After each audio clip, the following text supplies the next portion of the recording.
Okay, I'm back. I'm back. I'm back again.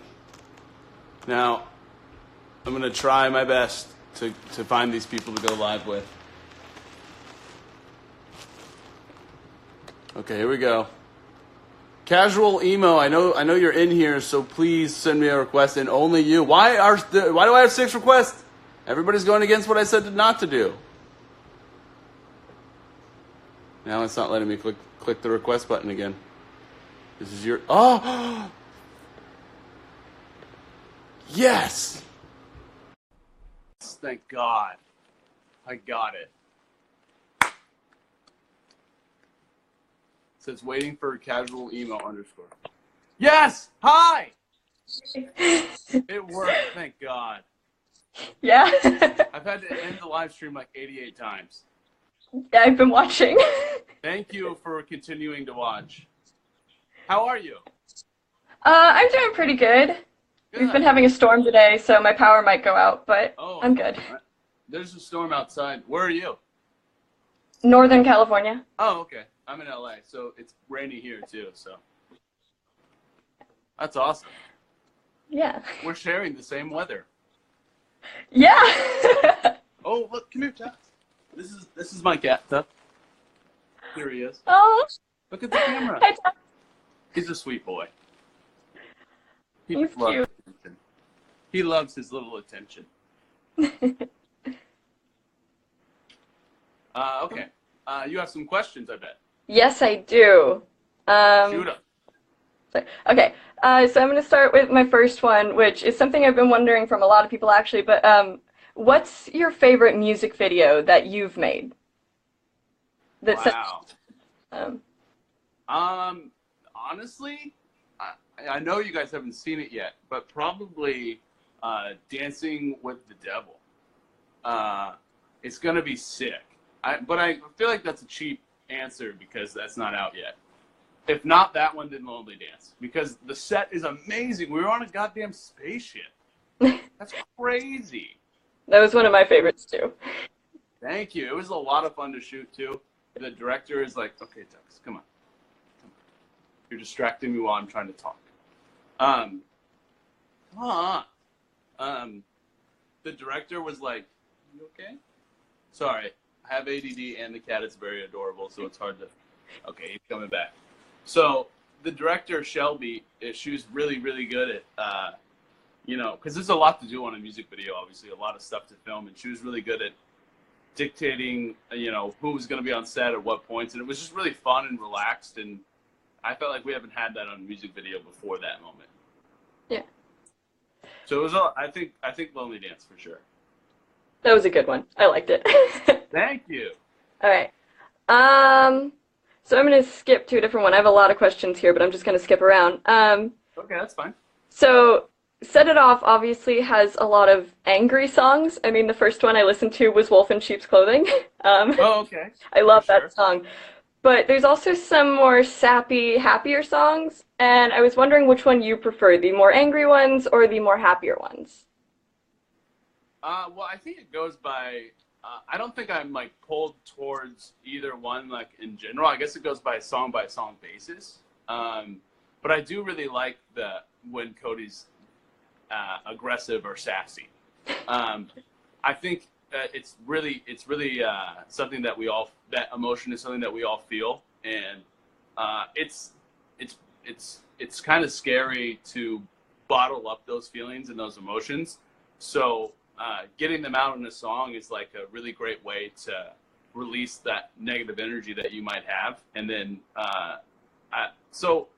but then the happy ones are great too, because it's like Why Worry is something that you can connect to and feel, and take away a big message of something that there is nothing to worry about. Everything it's going to work out. Worrying's only going to make it worse. So I don't know. God, that's a really good question though. I guess I'm gonna have to say both. I'm gonna give you the worst answer ever and say both. Well, if it were my question, I would give the same thing, because honestly, it's my mood. I mean, yeah, depending on what it is. All right. Okay. What is the best thing about being in Set It Off? that I get to be in a band with my best friends and travel the world and see amazing people that have been supporting us for years and people who have just started supporting us. The craziest thing about Set It Off is, for me at least, is that we've always grown. It's always been an incline of growing with everybody in the group, because I feel like the community that we've built with Set It Off is really great. Like, we all take care of each other. I know that in other fan bases, there's a lot of this elitist culture of who's more of a fan or who's less of a fan or whatever. And obviously that's bullshit. It's stupid as fuck. But with Set It Off, I don't really see a lot of that. And it's really great because I really like that we all build each other up and we're all really helping each other.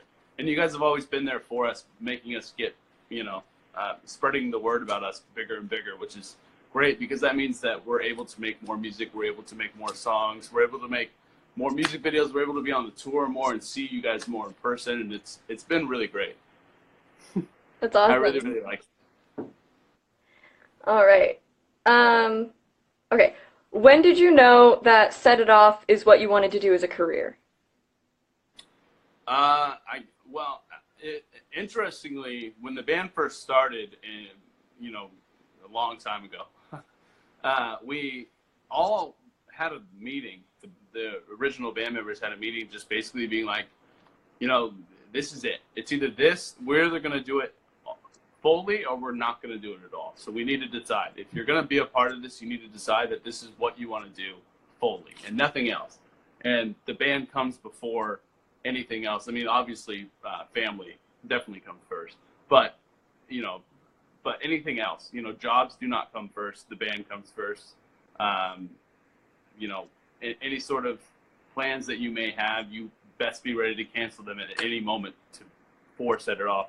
And I feel like we've always had that mentality, and we still have it today, which is great because, this is very, very important to us, and we want to keep it that way for as long as we can. The band is in my life at least, the band is one of the most important things, and will continue to be one of the most important things, because not only is it great for us, we love playing music, we love getting to release these emotions, but we also make other people happy with our music, which is insane. That's so crazy. It's great. That's so rad that we get to have a positive effect on other people's lives who we've maybe not met, but we do know them on a level, and they know us because that we put ourselves out there, and it's great that we're able to help these people. That's always been a huge goal of mine, is to be able to connect with people through our music, and I think we do a decent job at that. I think you do a pretty great job. Thanks. I appreciate that. All right, I'm going to skip down to the bottom here because this is one that I've been wondering. If you could have written any song in the world by any other band, any artist, which one would you pick and why? Oh, Bohemian Rhapsody by Queen. Easy. Really? What? That song is insane. Insane.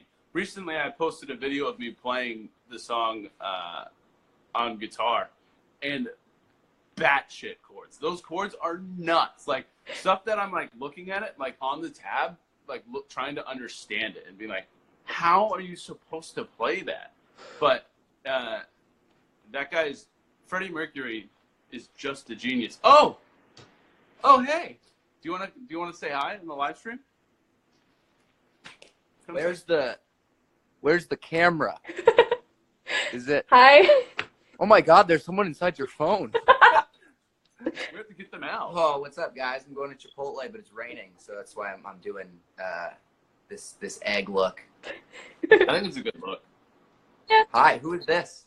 Is she asking you questions? Yeah, she is. Wow. Actually, I actually didn't ask your name. I'm very sorry. I'm Brittany. Brittany. Hi, Brittany. Sorry, but casual emo is your. Yeah. Is your name. Casual emo. Hit him with a hard-hitting question. Something that's Yeah. hit him with a tough sticks. one. She was actually just about to ask me one, right? Oh. Yeah. Yeah, you can be here for it. All right. Cool. All right.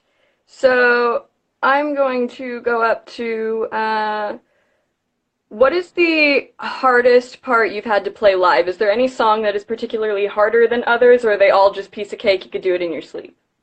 Ooh.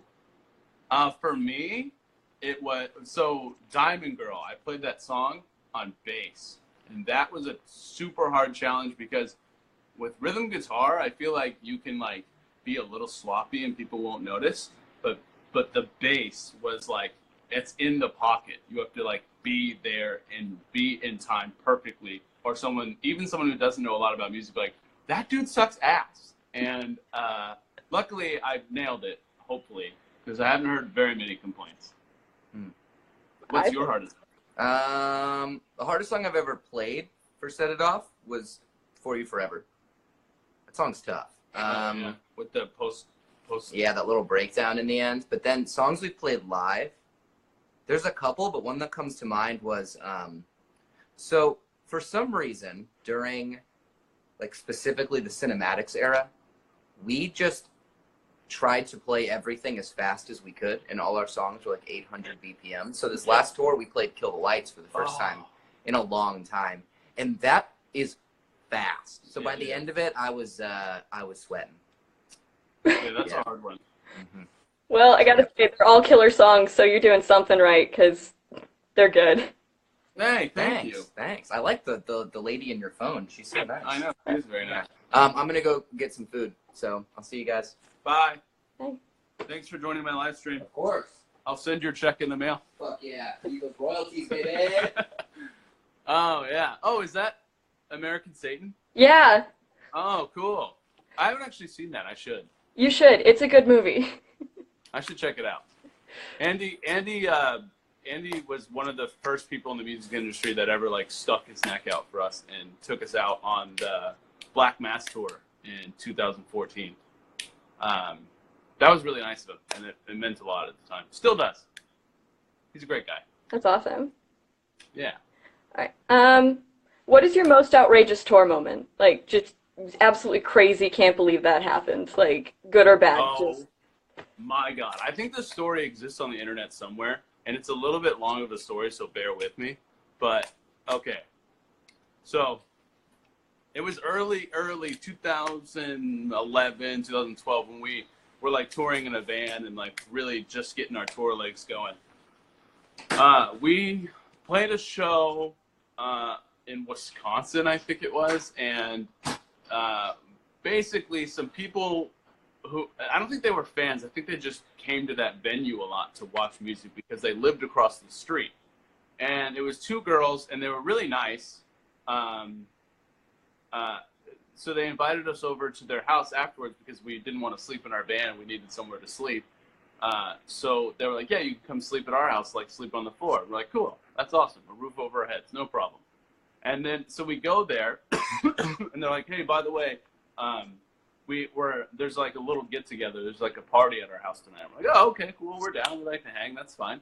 And we go, we finish the show, and we go and buy beer or whatever to bring to this party. And the girls meet us outside, and they're like, yeah, come up. We live on the second story of this apartment complex. So like, just, walk with us up there. So we walk with them. We're having a chit chat. It seems totally normal. We get inside of their house, and I'm not kidding. This is like insane.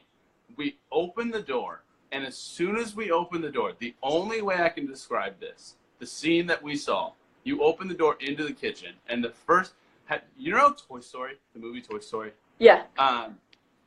Sid, Uh-huh. the next door neighbor with all like the weird toys? Yeah. I walked in, and their house is filled with toys like that, like dismembered Barbies, like glued on, like weird stuff. Like it, but not one to judge. I'm just like, okay, that's very interesting. That's a very interesting decor. I mean, whatever. You do you. Good for you. It gets a lot weirder. So we go in, and we're like, okay, this is interesting. Whatever, it's fine though. It's like two, girls in their 20s, so I'm sure they're going to decorate their house however they want. Good for them. So we're like, where can we put our beer? Or where can we put our alcohol? And they're like, oh, you can just put it in the fridge. So we open the fridge. There is a mannequin head in the fridge with 100 knives in it and blood pouring all out of it. And it's like it's dead center in the fridge. Like, there's no place to put anything else. So it's like, okay, that's very shocking. And we're like still in the kitchen. We're like, this is becoming weirder and weirder, but it's more like, okay, whatever. And at this point, we just think it's these two girls that live there, because how would we know any different? And they're like, yeah, follow us into the living room. We open up the living room door, and we see a group of people sitting in a circle, and they're all like in their 50s, maybe, like 50s, late 40s, early 50s, and they're all drinking heavily drinking, like just sharing bottles, passing bottles around. It doesn't even look like they're playing a game or anything. They're just drinking. And so they're pretty drunk, and we introduce ourselves. We're like, hey, we just played across the street, whatever. And they're like, yeah, cool. They're older people. And then the two girls are like, yeah, that's my mom and her friends. They do this, kind of often, but we can go hang out on this other part of the house, and we won't really bother them. And we're like, okay, that's totally fine. So whatever, we're hanging out with them, and we're having a good time, having a few drinks, and I guess at one point we've run out of alcohol. So the girl's like, oh, I can go get some more alcohol. And we're like, oh, okay, cool, awesome, thanks. So she goes and gets some, comes back in with like a bottle of Jaeger or something. I don't know what it was. It was such a long time ago. It was just more alcohol. But she's like about to take a sip of the alcohol, and the door flies open, and it's her mom, and she's so pissed because she took this alcohol. And we're like, what is happening? And she's like screaming at her. We're like, what is going on? So she like drags her out of the room, not like by the hair or anything, but just like, come with me out of this room. And so we're all like, that was super weird, but whatever. We continue having fun and hanging out. And then like 10 minutes go by, and we can hear shouting in the living room. So we're like, what is going on out there? And we like poke our head out and look, and we see that the mom and the daughter are like yelling at each other. Obviously there's some dispute going on. And one of the guys that was sitting in that circle, the 40s to 50-year-olds, stands up and like joins in on the argument and is like, you're disrespecting your mom or something. I don't know. But the daughter, like, freaks out and takes the bottle and smashes the dude in the head with the bottle. And at this point, we're like, what the fuck is happening? And keep in mind, the whole entire house looks like Sid's house from Toy Story, which is nuts. So I'm like, what's going on? We're in the weirdest place I've ever been in my life. So I'm immediately like, that's crazy. I'm going to go hide in the bathroom. I go and open the bathroom. The shower curtain is like bloody. There's like splash marks all in the shower curtain. There's like the toilet is like at a weird angle, and it's like not sitting properly. And I'm just like, what is actually going on?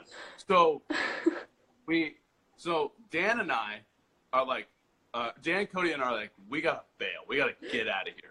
So we go to, there's Jimmy John's across the street. Some of the other guys stayed, and we're like, we're gonna go to this Jimmy John's across the street. And we got food, and we're like just trying to eat our sandwiches, trying to process what the hell just happened. And we get a phone call from the other guys like, hey man, it's calmed down. Like those people left, and like everybody else went to bed. So like, don't worry about it. You can come back. So we come back, and those people had not left. I guess they had thought they left. And at this point, we're back there at this party. We have all had a few drinks, so we're kind of buzzed. And basically, we're sleeping in this one room that's like attached to the living room. And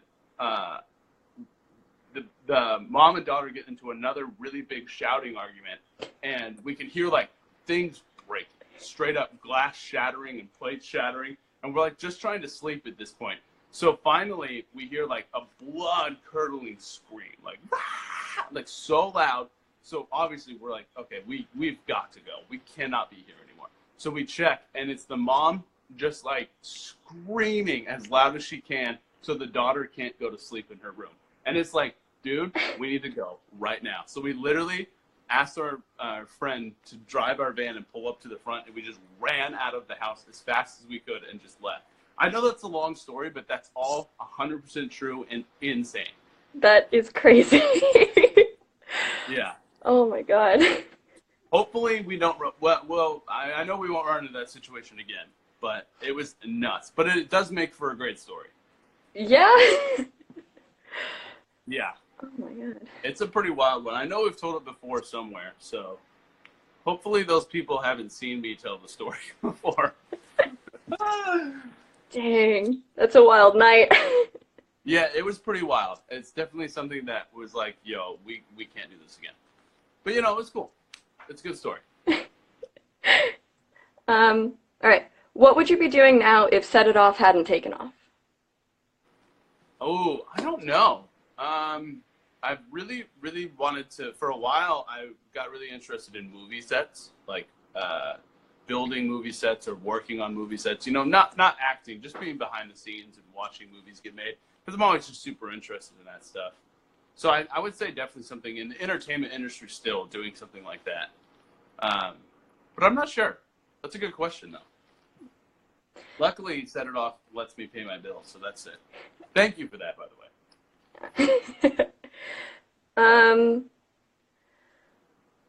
All right. Okay, what's your favorite album aesthetic? I don't know what that. Well, you mean like which one looks the coolest? Yeah, like overall, just the whole thing, like aesthetic, Oh. like which one? Midnight, which you can pre-order at setitoffband.com. I have. I've done that. Thank you. You're a very kind soul. I appreciate that. All right, this one kind of comes from my brother. He was wondering about this one, and we don't really know the whole business side of this, but we were wondering about covers, and because he thought that you guys, and I think so too, would absolutely rock a cover of Ballroom Blitz by Sweet if you decided to do that. And I don't know about the business side, getting the rights to it. I know there's a whole thing there, but like we both think that you guys would absolutely rock that cover. Oh, that would be a lot of fun. We haven't announced it, and it's kind of under wraps. I won't say too much about it, but we are doing a cover soon-ish. It hasn't been fully figured out yet, but we are doing one soon, and it's going to be really cool when it all comes together. All right. But to answer your question, there are a lot of hoops and stuff you have to go through. It's not necessarily. I mean, with where the world is today, with like technology and all that, it's pretty easy to like request to use the song, and then the artists can then take a percentage of the money that's made. Like a lot of cover artists on YouTube and stuff like that. That's what they just send in a request to wherever the artist label is or wherever the artist team is, and it normally works out pretty well. I think there's actually like a whole YouTube app section that like helps you figure that out.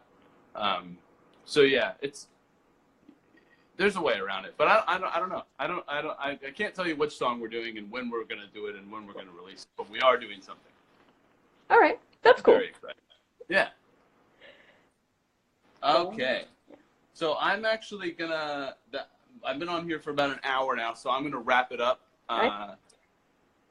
But thank you again for asking questions. I really, really appreciate it. And thank you for joining me on my live stream. Yeah, thank you for having me. Of course. Hopefully I can do this again in the future. And yeah, it's going to be a lot of fun. Yeah. Awesome. Thanks again. Yeah, bye. Bye. All right, guys. That was a lot of fun. It ended up being crazy because I don't know how to use Instagram Live well, I guess. But it was really fun. I hope you guys enjoyed it. Should I do it again? Let me know if I should do it again.